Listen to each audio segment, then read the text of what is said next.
Everyone, जय महाकाल, जय महाकाली। श्रावण मास महात्म्य अध्याय 7वां, हिंदी में अर्थ सहित।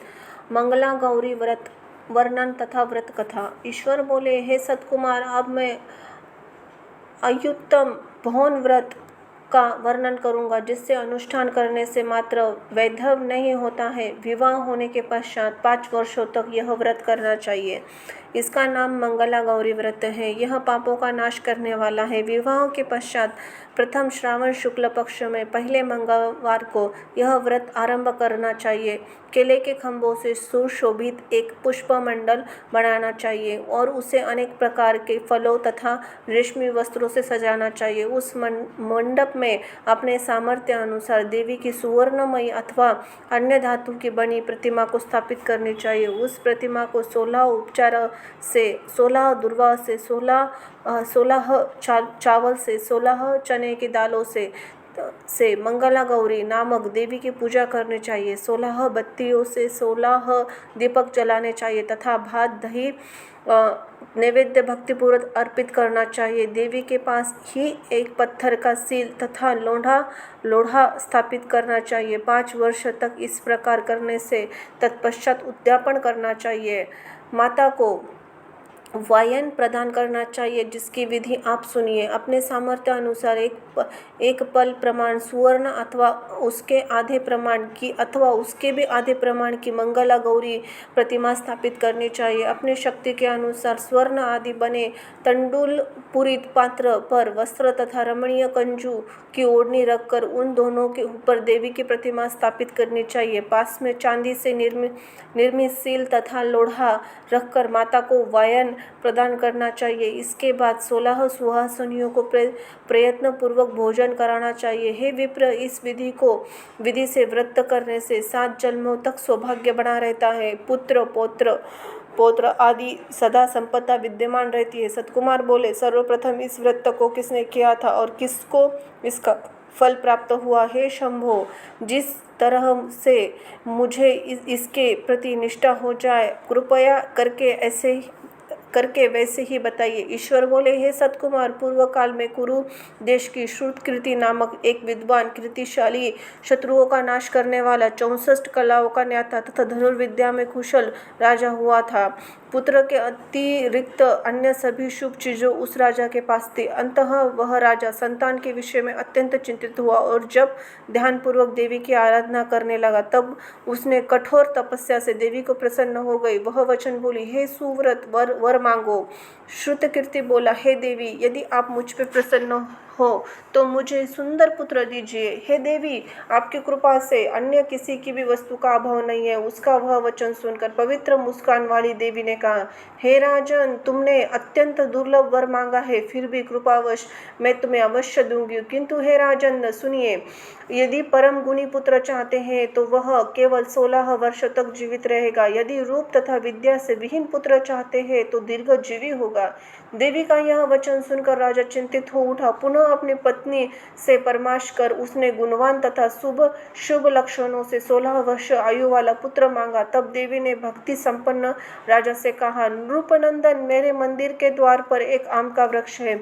उसका फल लाकर मेरी आज्ञा से अपनी भार्या को उसी भक्षण करने हेतु प्रदान करो, जिससे वह शीघ्र ही गर्भ धारण करेगी, इसमें संदेह नहीं है।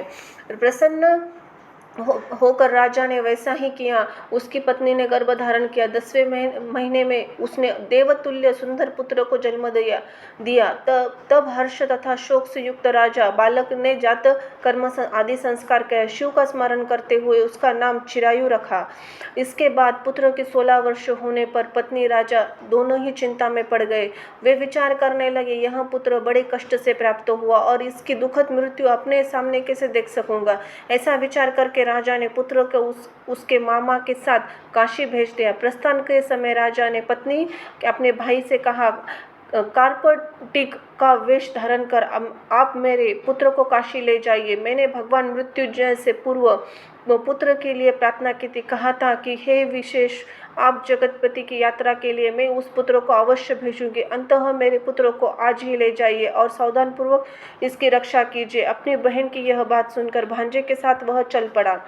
कई दिनों तक चलते चलते वह आनंद नामक नगर पहुंचा। वहां सभी प्रकार के समृद्धियां संपन्न वीरसेन नाम का राजा रहता था। राजा का एक सर्वलक्षण संपन्न युवावस्था प्राप्त मनोहर तथा रूप लावण्य मंगला गौरी नामक कन्या थी। सभी उपमानों को तुच्छ करके सौंदर्य अभिवृद्धि को प्राप्त वह कन्या किसी भी सखियों के साथ नगर के उपवन में क्रीड़ा करने के लिए गई थी। उसी समय चिरायु का तथा उसके मामा का दोनों वहां पहुंचे। उन कन्याओं को देखकर लालसा से वही विश्राम करने लगे। इसी बीच विनोदपूर्वक क्रीड़ा करती उन कन्याओं में से किसी ने एक ने गुपित होकर राजकुमारी को राड़ा, यह कुवचन कह दिया। तब वह अशुभ वचनों को सुनकर राजकुमारी ने कहा, तुम अनुचित ही बात क्या बोल रही हो? मेरे कुल में तो इसी प्रकार कोई नहीं है। मंगला गौरी कृपा से उनके व्रत के प्रभाव से विवाह के समय जिस सर पे मेरे सर पे हाथ से अक्षत पड़ेंगे, हे सखी, वही यदि अल्प आयु वाला भी होगा तो वो चिरंजीवी हो जाएगा। इसके बाद वह सभी कन्याएं अपने अपने घर चली गई। उसी दिन राजकुमारी का विवाह था। बालिक देश दृढ़ धर्मा नामक राज सुकेतु नाम वाले पुत्र के साथ उसका विवाह निश्चित हो गया था। वह सुकेतु विद्यावान, कुरूप तथा बहरा था। सुकेतु के साथ हुए अन्य लोगों ने विचार किया, इस समय कोई दूसरा श्रेष्ठ वर ले जाना चाहिए और विवाह संपन्न हो जाने के बाद वहां सुकेतु पहुंच जाए। उन लोगों ने चिरायु के मामा के पास जाकर याचना की कि आप इस बालक को हमें दे दीजिए, जिससे हमारा कार्य सिद्ध हो जाए।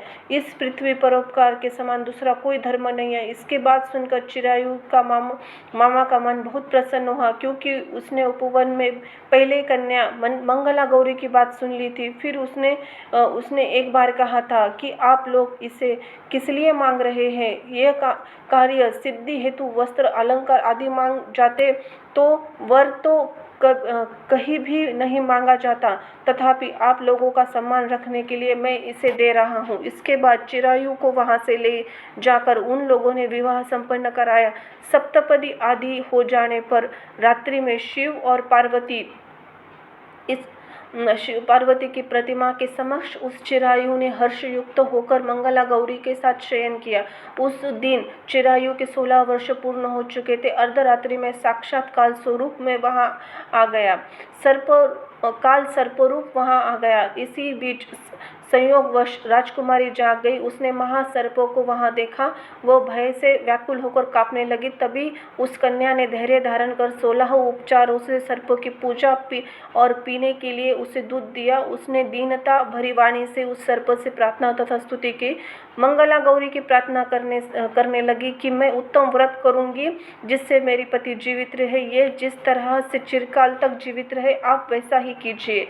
इतने में सर्प वहां से स्थित एक कमंडलू में प्रवेश कर गया और उस मंगला गौरी ने अपनी कुचकी से वो कमंडलू का मुंह बांध लिया। इसी बीच उसका पति अंगड़ाई लेकर जाग गया और अपनी पत्नी से बोला, हे प्रिय, मुझे भूख लगी है। तब वहां अपनी माता से पास जाकर खीर, लड्डू आदि ले आए। उसके द्वारा दिए गए भोजन उस पदार्थ उसने प्रसन्न मन होकर खाया। भोजन के पश्चात हाथ धोते उसके हाथ की अंगूठी गिर पड़ी। तांबूल में रखकर पुनः वो सो गया।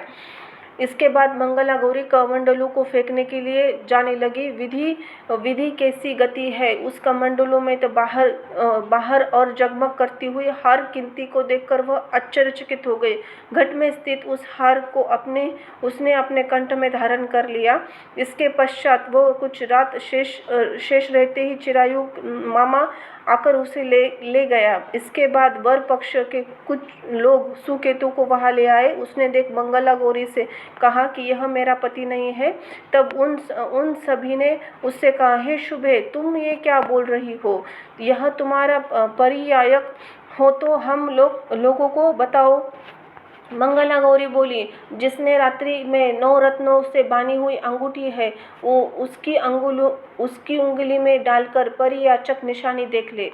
मेरे पति ने रात्रि में मुझे जो हार दिया था, उसने रत्नों का समुदाय कैसा, इस बात को यह बताइए। यह तो कोई अन्य ही है। इस अतिरिक्त रात्रि में आम सिश्ते का समय उनका पैर कुमकुम से लिप्त हो गया था। वह मेरी जांघ पर अभी भी विद्यमान है। उसे आप लोग शीघ्र देख ले। साथ ही रात में परस्पर भाषण तथा भोजन आदि कुछ हो गया था, उसे भी बता दे, तब वह निश्चित ही मेरा पति है। इस प्रकार वचन सुनकर सब ठीक है कहने लगे, किंतु जब एक बात न मानी तब सभी ने सुकेतु को उसका पति होने से निषेध कर दिया। वर पक्ष वाले जिस तरह से आए थे उसी तरह से चले गए। उसके बाद अपने वंश को बढ़ाने वाले महान यश संपन्न मनस्वी मंगला गौरी पिता के अन्नपान आदि का सत्र चलाया। उन्होंने वर पक्ष का वृत्तांत कानों से सुन लिया। स्वरूप से कुरूप होने के लोगों को द्वारा अन्य वर को ही वर के रूप में आदर पूर्वक लाया गया था। उन्होंने अपनी कन्या को पर्दे के भीतर बिठा दिया। उसके बाद 1 वर्ष बीतने पर यात्रा करके चिरायु अपने मामा के साथ देखने आया कि विवाह के बाद क्या हुआ। तब उसने गवाक्ष के भीतर देखकर मंगला गौरी अत्यंत प्रसन्न हुई। माता पिता की बोली, मेरे पति आ गए हैं।